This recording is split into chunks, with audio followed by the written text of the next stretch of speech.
महादेवस्तुतिः। जय शंकर शांत शशांक रुचे, रुचिरार्थद सर्वद सर्वसुचे। शुचिदत्त गृहीत महोपहृते, हृतभक्तजनोद्धत तापतते। तत सर्वहृदम्बरवरदनते, नतवृजिन महावनदाहकृते। कृतविविधचरित्रतनो सुतनो, तनुविशिखविशोषणधैर्यनिधे। निधनादिविवर्जितकृतनतिकृत, कृतिविहितमनोरथपन्नगभृत। नगभर्ति सुतार्पितवामवपुः, स्ववपुः परिपूरित सर्वजगत्।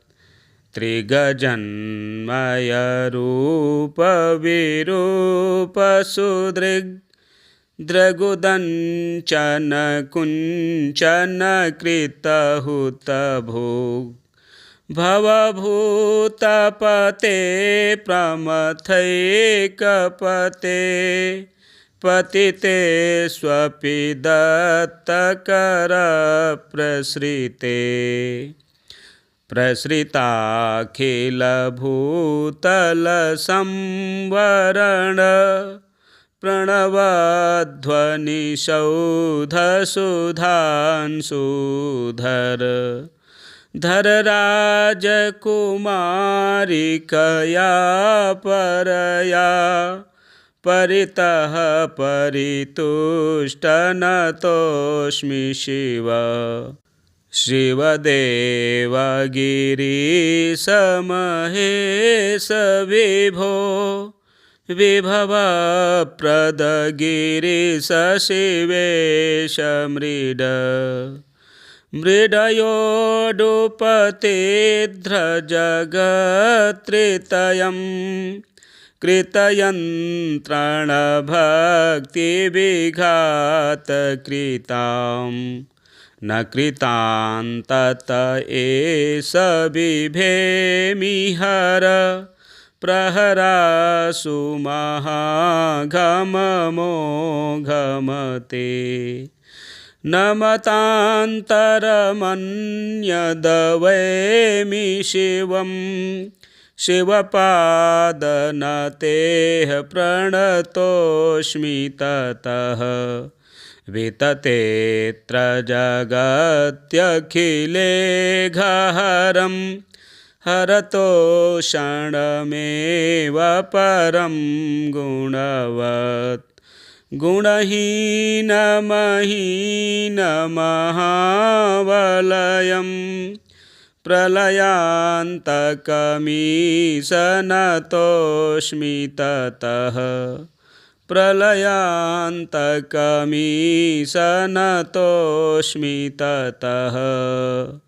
इति स्तुत्वा महादेवं वीररामाङ्गिरः सुतः, व्यतरच्च महेशानः स्तुत्या तुष्टो वरान् बहून्। बृहता तपसानेन बृहतां पतिरेध्यहो, नाम्ना बृहस्पतिरिति गृहेश्वर्च्यो भवद्विज। अस्य स्तोत्रस्य पठनाद् अपि वागुदीयाच्च यम, तस्य स्यात् संस्कृता वाणी त्रिभिर्वर्षैस्त्रिकालतः। अस्य स्तोत्रस्य पठनान् नियतं मम सन्निधौ, न दुर्वृत्तौ प्रवृत्तिः स्यात् अविवेकवतां नृणाम्।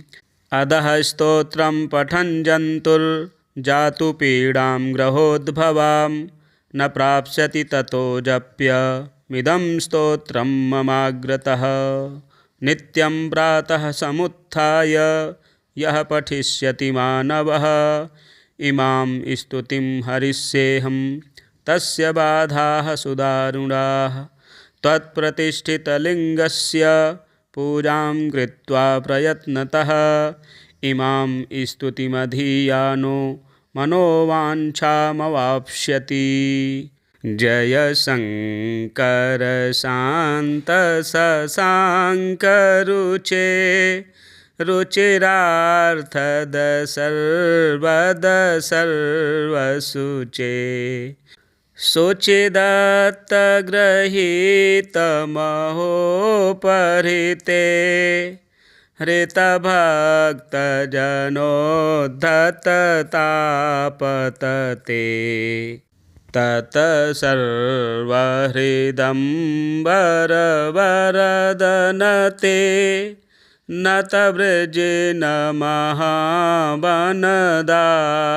कृते कृतविविधचरित्रतनो सुतनो तनुविशिखविशोषणधैर्यनिधे निधनादिविवर्जितकृतनतिकृत कृतिविहितमनोरथपन्नगभृत नगभर्ति सुतार्पितवामवपुः स्ववपुः परिपूरितसर्वजगत् त्रिगजन्मयरूपविरूपसुदृग् द्रगुदञ्चन कुञ्चन कृतहुतभुग् भवभूतपते प्रमथैकपते पतिते स्वपि दत्तकरप्रसृते प्रसृताखिलभूतलसंवरण प्रणवध्वनिसौधसुधांशुधर धर राजकुमारिकया परया परितः परितुष्टनतोऽस्मि शिव शिवदेवगिरीश महेश विभो विभवप्रदगिरीश शिवेश मृड मृडयोडुपतेऽध्रजगत्त्रितयं कृतयन्त्रणभक्तिविघातकृतां न कृतां तत एष बिभेमिहर प्रहरासु महाघममोघमते नमतान्तरमन्यदवैमि शिवं शिवपादनतेः प्रणतोऽस्मि ततः विततेऽत्र जगत्यखिलेघहरं हरतोषणमेव परं गुणवत् गुणहीनमहीनमहावलयं प्रलयान्तकमीशनतोऽस्मि ततः प्रलयान्तकमीशनतोऽस्मि ततः इति स्तुत्वा महादेवं वीररामाङ्गिरः सुतः व्यतरच्च महेशानः स्तुत्या तुष्टो वरान् बहून् बृहता तपसानेन बृहतां पतिरेध्यहो नाम्ना बृहस्पतिरिति गृहेश्वर्च्यो भवद्विज अस्य स्तोत्रस्य पठनाद् अपि वागुदीयाच्च यम तस्य स्यात् संस्कृता वाणी त्रिभिर्वर्षैस्त्रिकालतः। अस्य स्तोत्रस्य पठनान् नियतं मम सन्निधौ न दुर्वृत्तौ प्रवृत्तिः स्यात् अविवेकवतां नृणाम्। अधः स्तोत्रं पठन् जन्तुर्जातु पीडां ग्रहोद्भवां न प्राप्स्यति ततो जप्यमिदं स्तोत्रं ममाग्रतः। नित्यं प्रातः समुत्थाय यः पठिष्यति मानवः इमां स्तुतिं हरिष्येऽहं तस्य बाधाः सुदारुणाः। त्वत्प्रतिष्ठितलिङ्गस्य पूजां कृत्वा प्रयत्नतः इमां स्तुतिमधीयानो मनोवाञ्छामवाप्स्यति।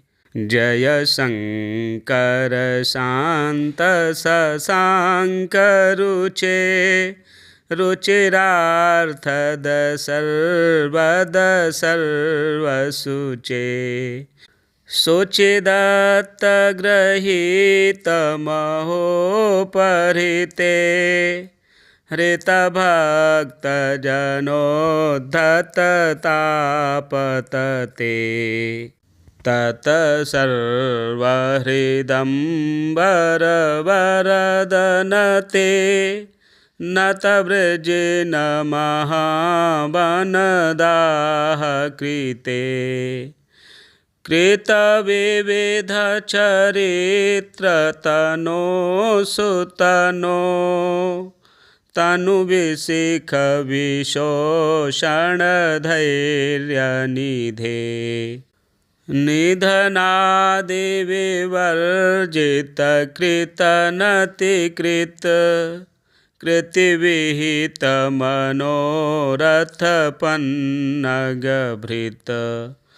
नगभर्ति सुतार्पितवामवपुः स्ववपुः परिपूरितसर्वजगत्। त्रिगजन्मयरूपविरूपसुदृग् द्रगुदञ्चन कुञ्चन कृतहुतभुग्। भवभूतपते प्रमथैकपते पतिते स्वपि दत्तकरप्रसृते। प्रसृताखिलभूतलसंवरण प्रणवध्वनिसौधसुधांशुधर। धर राजकुमारिकया परया परितः परितुष्टनतोऽस्मि शिव। शिवदेवगिरीश महेश विभो विभवप्रदगिरीश शिवेश मृड। मृडयोडुपतेऽध्रजगत्त्रितयं कृतयन्त्रणभक्तिविघातकृतां। न कृतान्तत एष बिभेमिहर प्रहरासु महाघममोघमते। नमतान्तरमन्यदवैमि शिवं शिवपादनतेः प्रणतोऽस्मि ततः।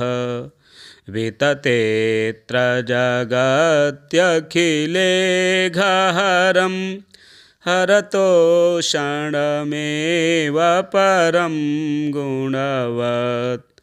गुणहीनमहीनमहावलयं प्रलयान्तकमीशनतोऽस्मि ततः। प्रलयान्तकमीशनतोऽस्मि ततः। इति स्तुत्वा महादेवं वीररामाङ्गिरः सुतः व्यतरच्च महेशानः स्तुत्या तुष्टो वरान् बहून् बृहता तपसानेन बृहतां पतिरेध्यहो नाम्ना बृहस्पतिरिति गृहेश्वर्च्यो भवद्विज अस्य स्तोत्रस्य पठनाद् अपि वागुदीयाच्च यम तस्य स्यात् संस्कृता वाणी त्रिभिर्वर्षैस्त्रिकालतः अस्य स्तोत्रस्य पठनान् नियतं मम सन्निधौ न दुर्वृत्तौ प्रवृत्तिः स्यात् अविवेकवतां नृणाम् अधः स्तोत्रं पठन् जन्तुर्जातु पीडां ग्रहोद्भवां न प्राप्स्यति ततो जप्यमिदं स्तोत्रं ममाग्रतः नित्यं प्रातः समुत्थाय यः पठिष्यति मानवः इमां स्तुतिं हरिष्येऽहं तस्य बाधाः सुदारुणाः त्वत्प्रतिष्ठितलिङ्गस्य पूजां कृत्वा प्रयत्नतः इमां स्तुतिमधीयानो मनोवाञ्छामवाप्स्यति। जय शङ्कर शान्त शशाङ्क रुचे रुचिरार्थद सर्वद सर्वसुचे शुचिदत्तगृहीतमहोपहृते हृतभक्तजनोद्धततापतते ततसर्वहृदम्बरवरदनते नतवृजेन महावनदाह कृते कृतविविधचरित्रतनो सुतनो तनुविशिखविशोषणधैर्यनिधे निधनादिविवर्जितकृतनतिकृत कृतिविहितमनोरथपन्नगभृत नगभर्ते सुतार्पितवामवपुः स्ववपुः परिपूरितसर्वजगत् त्रिगजन्मयरूपविरूपसुदृग् द्रगुदञ्चन कुञ्चन कृतहुतभुग् भवभूतपते प्रमथैकपते पतिते स्वपि दत्तकरप्रसृते प्रसृताखिलभूतलसंवरण प्रणवध्वनिसौधसुधांशुधर धरराजकुमारिकया परया परितः परितुष्टनतोऽस्मि शिव शिवदेवगिरीशमहेश विभो विभवप्रदगिरीश शिवेश मृड मृडयोडुपतेऽध्रजगत्त्रितयं कृतयन्त्रणभक्तिविघातकृतां न कृतां तत एष बिभेमिहर प्रहरासु महाघममोघमते नमतान्तरमन्यदवैमि शिवं शिवपादनतेः प्रणतोऽस्मि ततः विततेऽत्र जगत्यखिलेघहरं हरतोषणमेव परं गुणवत् गुणहीनमहीनमहावलयं प्रलयान्तकमीशनतोऽस्मि ततः प्रलयान्तकमीशनतोऽस्मि ततः इति स्तुत्वा महादेवं विररामाङ्गिरः सुतः व्यतरच्च महेशानः स्तुत्या तुष्टो वरान् बहून् बृहता तपसानेन बृहतां पतिरेध्यहो नाम्ना बृहस्पतिरिति गृहेश्वर्च्यो भवद्विज अस्य स्तोत्रस्य पठनाद् अपि वागुदीयाच्च यम तस्य स्यात् संस्कृता वाणी त्रिभिर्वर्षैस्त्रिकालतः अस्य स्तोत्रस्य पठनान् नियतं मम सन्निधौ न दुर्वृत्तौ प्रवृत्तिः स्यात् अविवेकवतां नृणाम् अधः स्तोत्रं पठन् जन्तुर्जातु पीडां ग्रहोद्भवां न प्राप्स्यति ततो जप्यमिदं स्तोत्रं ममाग्रतः नित्यं प्रातः समुत्थाय यः पठिष्यति मानवः इमां स्तुतिं हरिष्येऽहं तस्य बाधाः सुदारुणाः त्वत्प्रतिष्ठितलिङ्गस्य पूजां कृत्वा प्रयत्नतः इमां स्तुतिमधीयानो मनोवाञ्छामवाप्स्यति। जय शङ्कर शान्त शशाङ्क रुचे रुचिरार्थद सर्वद सर्वसुचे शुचिदत्तगृहीतमहोपहृते हृतभक्तजनोद्धततापतते तत सर्वहृदम्बरवरदनते नतवृजेन महावनदाः कृते कृतविविधचरित्रतनो सुतनो तनुविशिखविशोषणधैर्यनिधे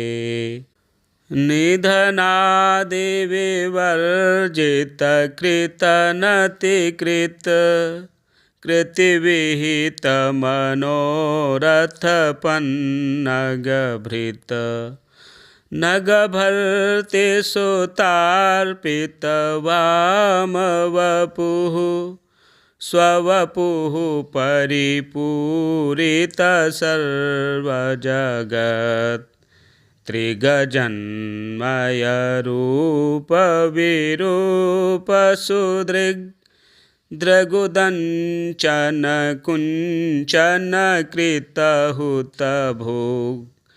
भवभूतपते प्रमथैकपते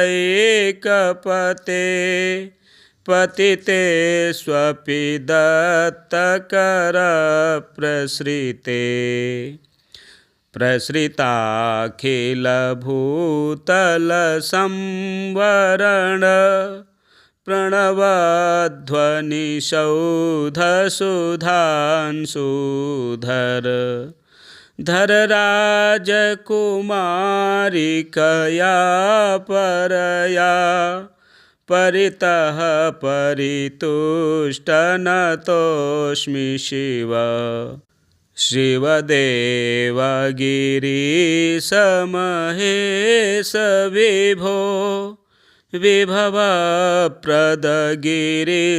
शिवेश मृड मृडयोडुपतेऽध्रजगत्त्रितयं कृतयन्त्रणभक्तिविघातकृतां न कृतान्तत एष बिभेमिहर प्रहरासु महाघममोघमते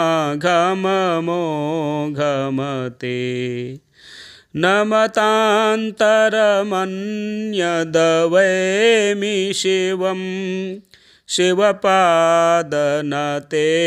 प्रणतोऽस्मि ततः विततेऽत्र जगत्यखिलेघहरं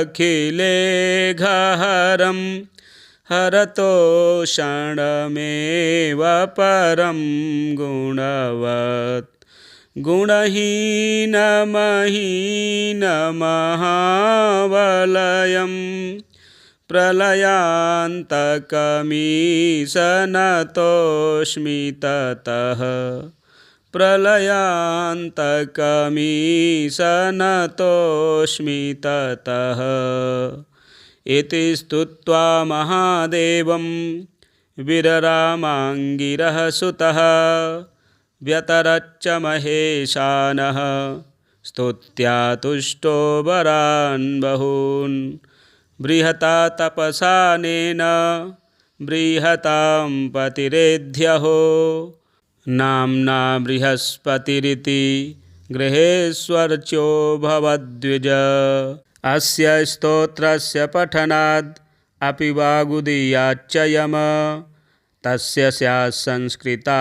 वाणी त्रिभिर्वर्षैस्त्रिकालतः अस्य स्तोत्रस्य पठनान् नियतं मम सन्निधौ न दुर्वृत्तौ प्रवृत्तिः स्यात् अविवेकवतां नृणाम् अधः स्तोत्रं पठन् जन्तुर्जातु पीडां ग्रहोद्भवां न प्राप्स्यति ततो जप्यमिदं स्तोत्रं ममाग्रतः नित्यं प्रातः समुत्थाय यः पठिष्यति मानवः इमां स्तुतिं हरिष्येऽहं तस्य बाधाः सुदारुणाः त्वत्प्रतिष्ठितलिङ्गस्य पूजां कृत्वा प्रयत्नतः इमां स्तुतिमधीयानो मनोवाञ्छामवाप्स्यति। जय शङ्कर शान्त शशाङ्क रुचे रुचिरार्थद सर्वद सर्वसुचे शुचिदत्तगृहीतमहोपहृते हृतभक्तजनोद्धततापतते ततसर्वहृदम्बरवरदनते नतवृजेन महावनदाः कृते कृतविविधचरित्रतनो सुतनो तनुविशिखविशोषणधैर्यनिधे निधनादिविवर्जितकृतनतिकृत कृतिविहितमनोरथपन्नगभृत नगभर्ति सुतार्पितवामवपुः स्ववपुः परिपूरितसर्वजगत् त्रिगजन्मयरूपविरूपसुदृग् द्रगुदञ्चन कुञ्चन कृतहुतभुग् भवभूतपते प्रमथैकपते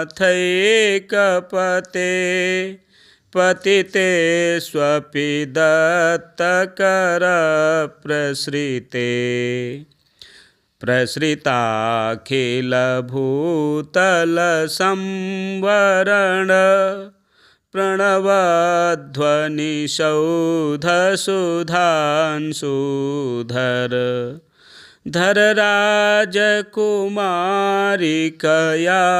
परया परितः परितुष्टनतोऽस्मि शिव शिवदेवगिरीशमहेश विभो विभवप्रदगिरीश शिवेश मृड मृडयोडुपतेऽध्रजगत्त्रितयं कृतयन्त्रणभक्तिविघातकृतां न कृतां तत एष बिभेमिहर प्रहरासु महाघममोघमते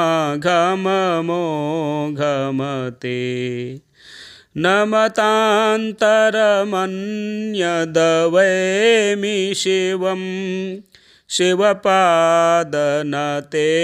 प्रणतोऽस्मि ततः विततेऽत्र जगत्यखिलेघहरं हरतोषणमेव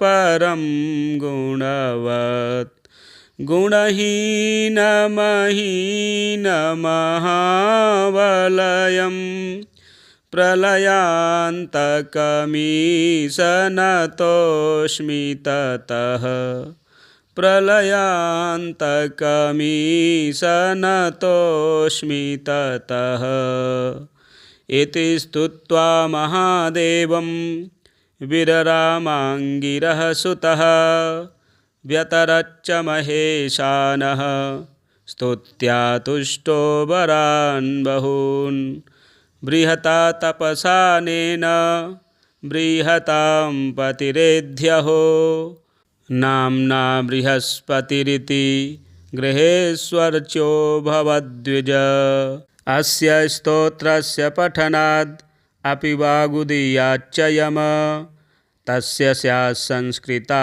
वाणी त्रिभिर्वर्षैस्त्रिकालतः अस्य स्तोत्रस्य पठनान् नियतं मम सन्निधौ न दुर्वृत्तौ प्रवृत्तिः स्यात् अविवेकवतां नृणाम् अधः स्तोत्रं पठन् जन्तुर्जातु पीडां ग्रहोद्भवां न प्राप्स्यति ततो जप्यमिदं स्तोत्रं ममाग्रतः नित्यं प्रातः समुत्थाय यः पठिष्यति मानवः इमां स्तुतिं हरिष्येऽहं तस्य बाधाः सुदारुणाः त्वत्प्रतिष्ठितलिङ्गस्य पूजां कृत्वा प्रयत्नतः इमां स्तुतिमधीयानो मनोवाञ्छामवाप्स्यति। जय शङ्कर शान्त शशाङ्क रुचे रुचिरार्थद सर्वद सर्वसुचे शुचिदत्तगृहीतमहोपहृते हृतभक्तजनोद्धततापतते तत सर्वहृदम्बरवरदनते नतवृजेन महावनदाः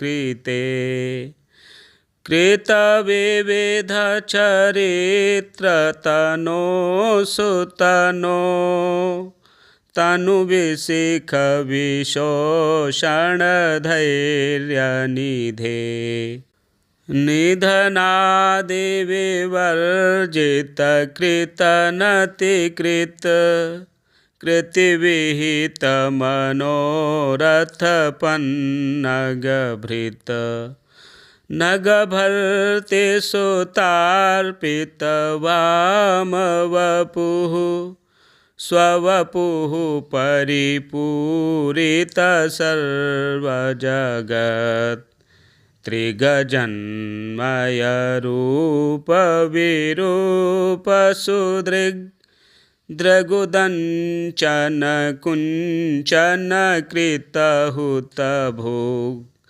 भवभूतपते प्रमथैकपते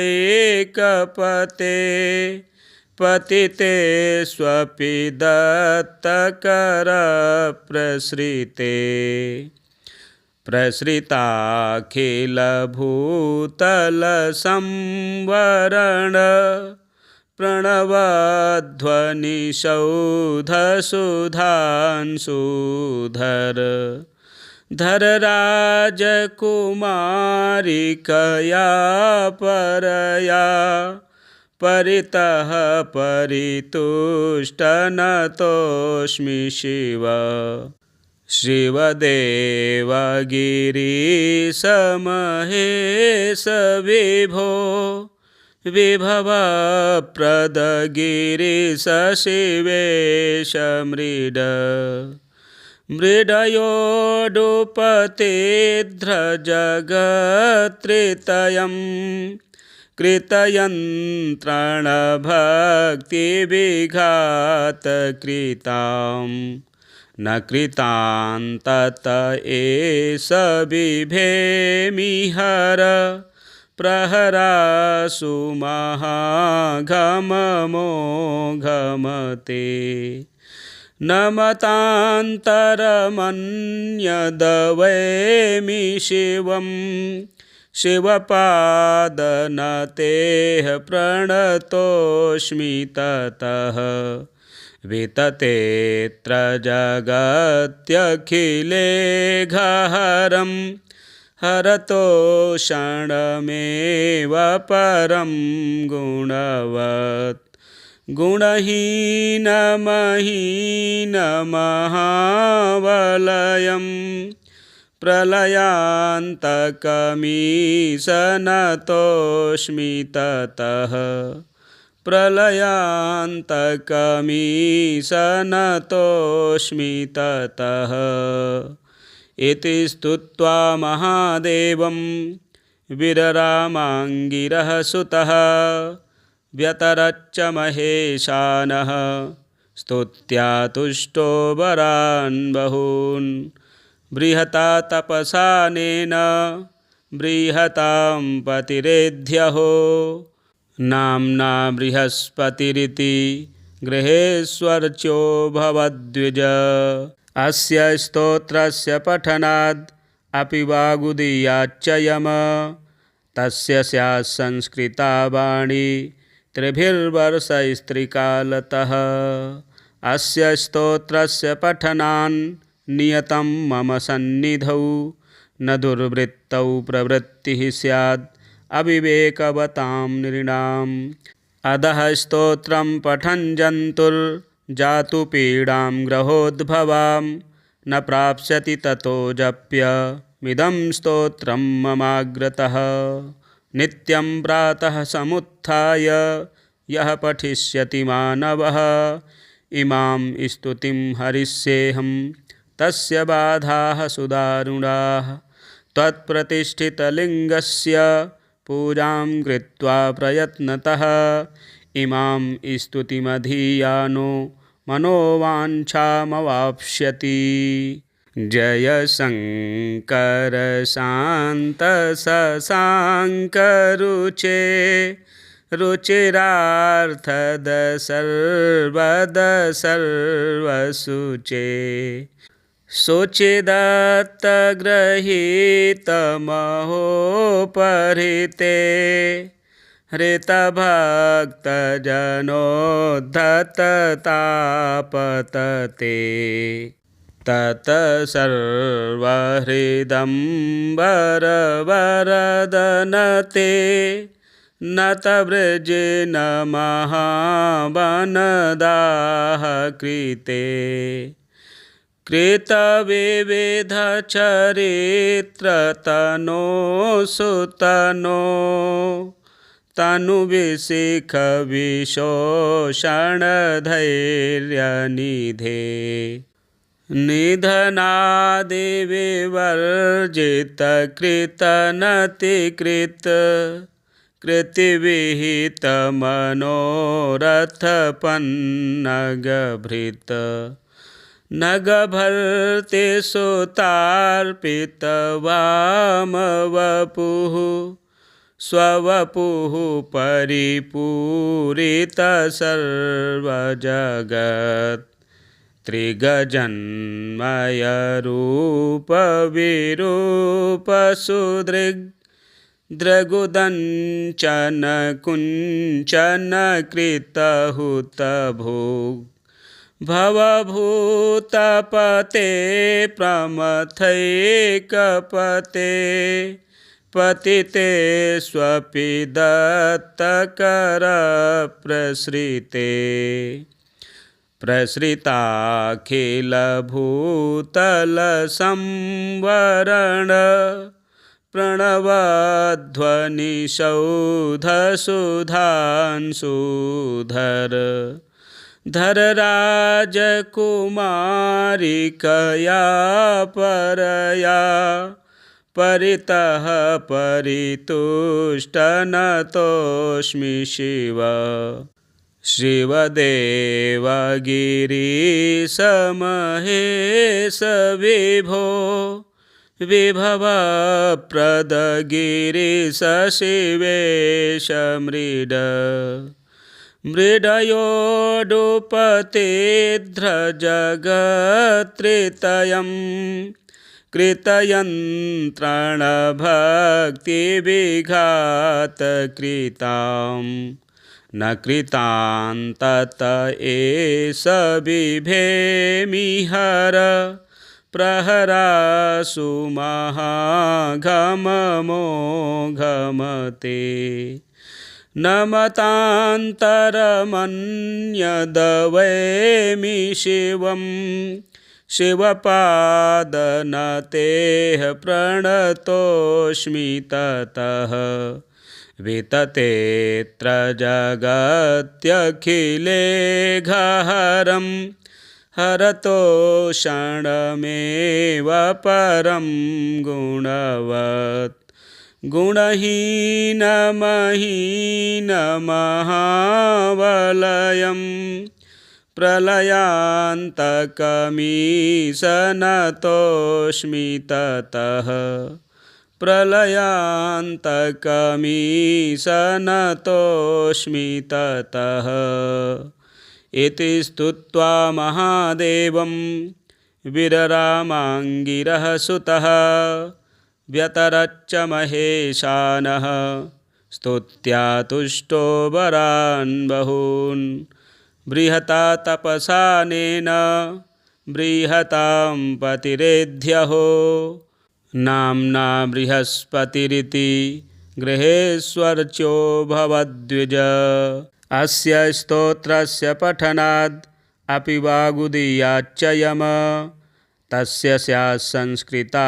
वाणी त्रिभिर्वर्षैस्त्रिकालतः अस्य स्तोत्रस्य पठनान् नियतं मम सन्निधौ न दुर्वृत्तौ प्रवृत्तिः स्यात् अविवेकवतां नृणाम् अधः स्तोत्रं पठन् जन्तुर्जातु पीडां ग्रहोद्भवां न प्राप्स्यति ततो जप्यमिदं स्तोत्रं ममाग्रतः नित्यं प्रातः समुत्थाय यः पठिष्यति मानवः इमां स्तुतिं हरिष्येऽहं तस्य बाधाः सुदारुणाः त्वत्प्रतिष्ठितलिङ्गस्य पूजां कृत्वा प्रयत्नतः इमां स्तुतिमधीयानो मनोवाञ्छामवाप्स्यति।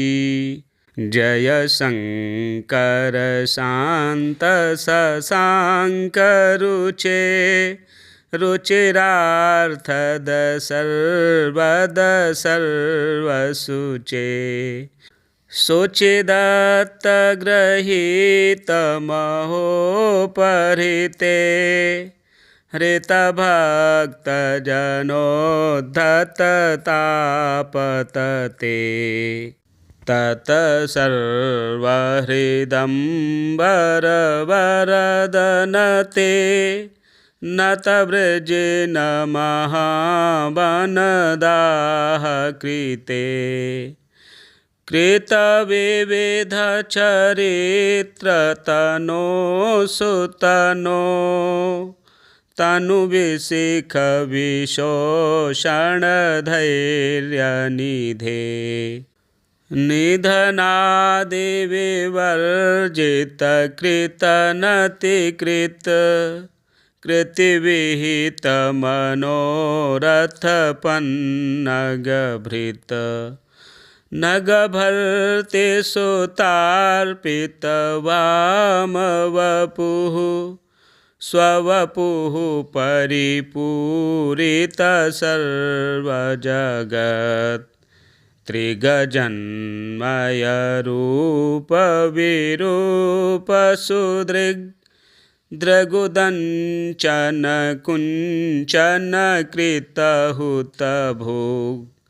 भवभूतपते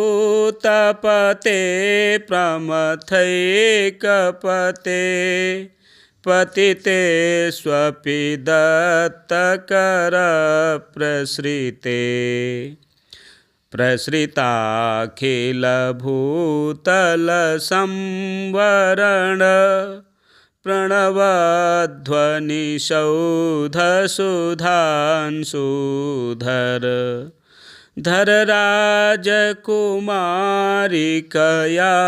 परया परितः परितुष्टनतोऽस्मि शिव शिवदेवगिरीश महेश विभो विभवप्रदगिरीश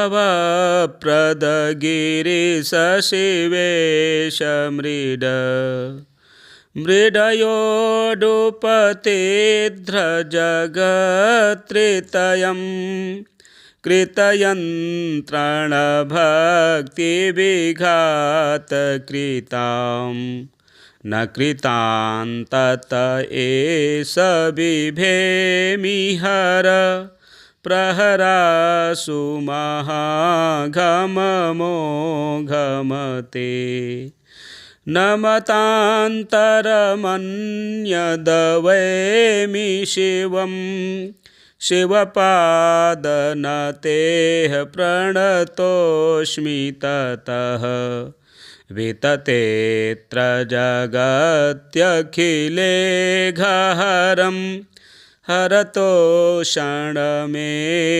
परं गुणवत् गुणहीनमहीनमहावलयं प्रलयान्तकमीशनतोऽस्मि ततः प्रलयान्तकमीशनतोऽस्मि ततः इति स्तुत्वा महादेवं वीररामाङ्गिरः सुतः व्यतरच्च महेशानः स्तुत्या तुष्टो वरान् बहून् बृहता तपसानेन बृहतां पतिरेध्यहो नाम्ना बृहस्पतिरिति गृहेश्वर्च्यो भवद्विज अस्य स्तोत्रस्य पठनाद् अपि वागुदीयाच्च यम तस्य स्यात् संस्कृता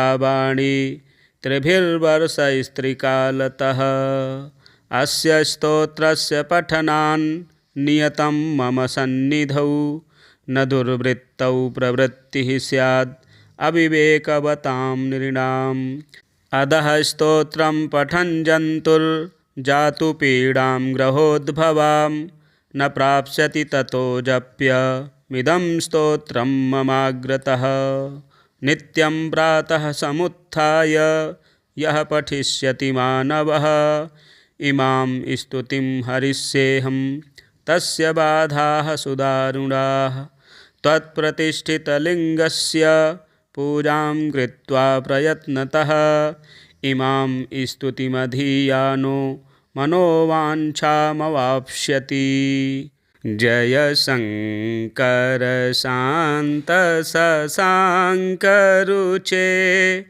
रुचिरार्थद सर्वद सर्वसुचे शुचिदत्तगृहीतमहोपहृते हृतभक्तजनोद्धततापतते ततसर्वहृदम्बरवरदनते नतवृजेन महावनदाः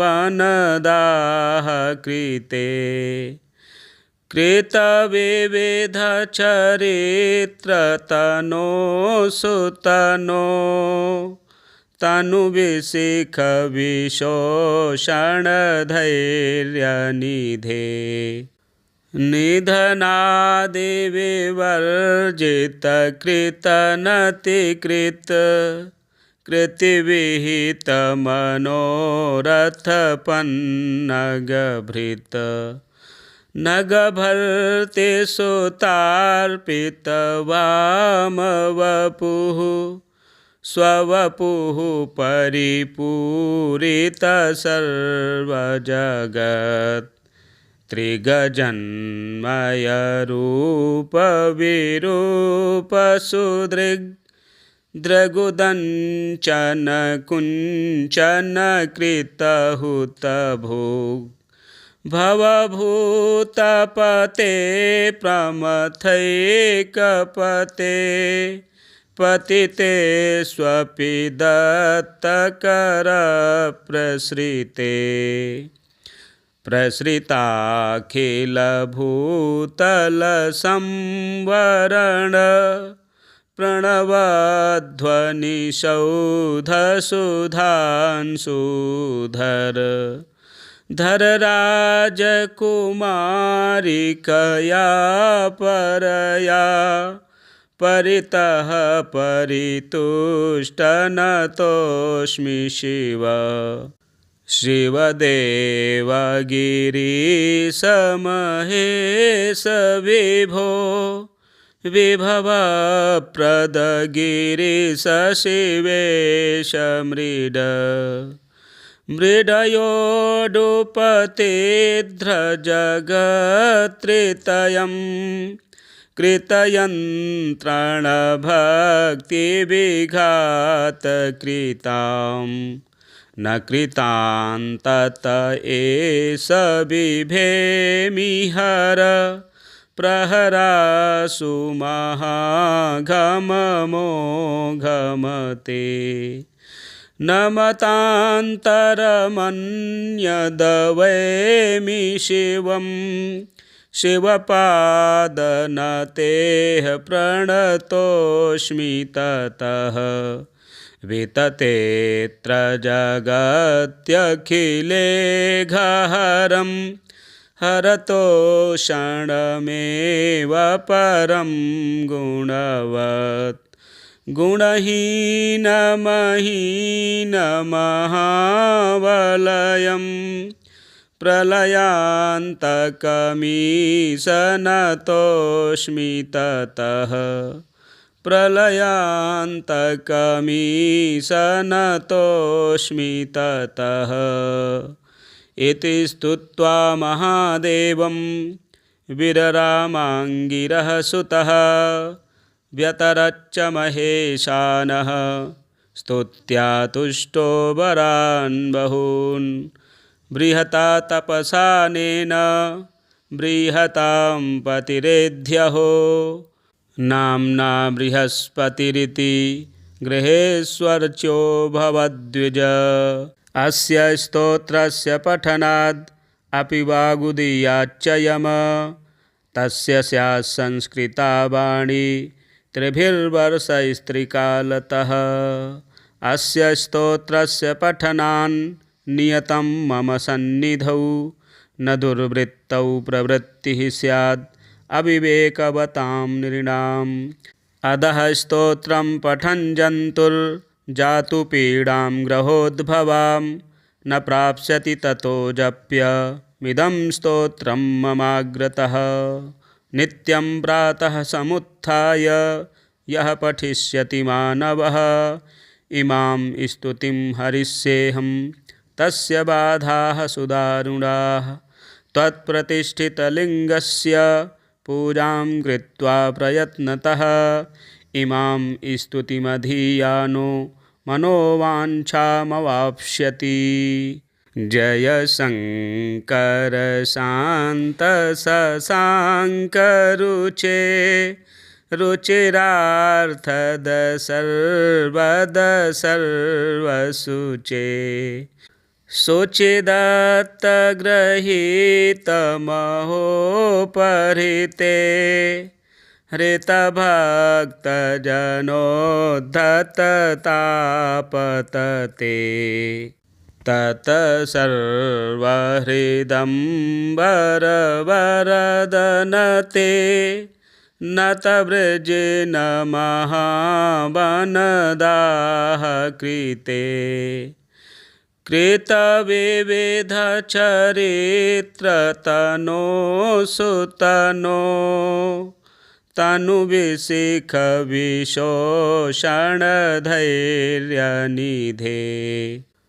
निधनादिविवर्जितकृतनतिकृत कृतिविहितमनोरथपन्नगभृत नगभर्ति सुतार्पितवामवपुः स्ववपुः परिपूरितसर्वजगत् त्रिगजन्मयरूपविरूपसुदृग्द्रगुदञ्चन कुञ्चन कृतहुतभुग्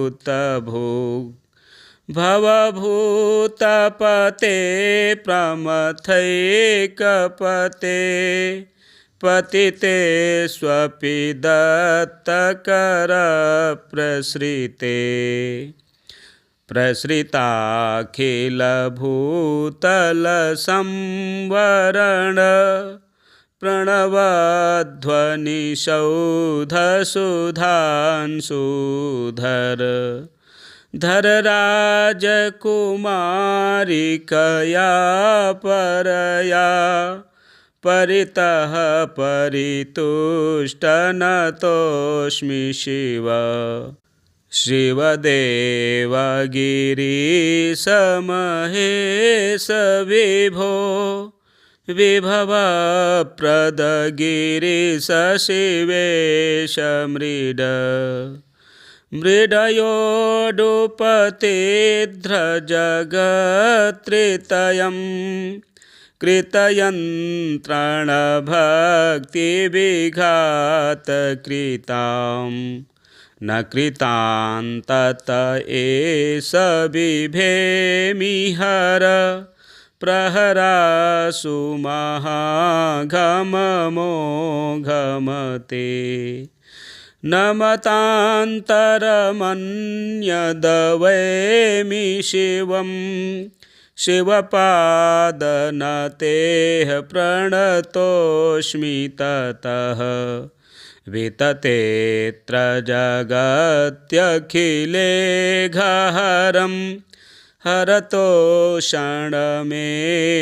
परं गुणवत् गुणहीनमहीनमहावलयं प्रलयान्तकमीशनतोऽस्मि ततः प्रलयान्तकमीशनतोऽस्मि ततः इति स्तुत्वा महादेवं वीररामाङ्गिरः सुतः व्यतरच्च महेशानः स्तुत्या तुष्टो वरान् बहून् बृहता तपसानेन बृहतां पतिरेध्यहो नाम्ना बृहस्पतिरिति गृहेश्वर्च्यो भवद्विज अस्य स्तोत्रस्य पठनाद् अपि वागुदीयाच्च यम तस्य स्यात् संस्कृता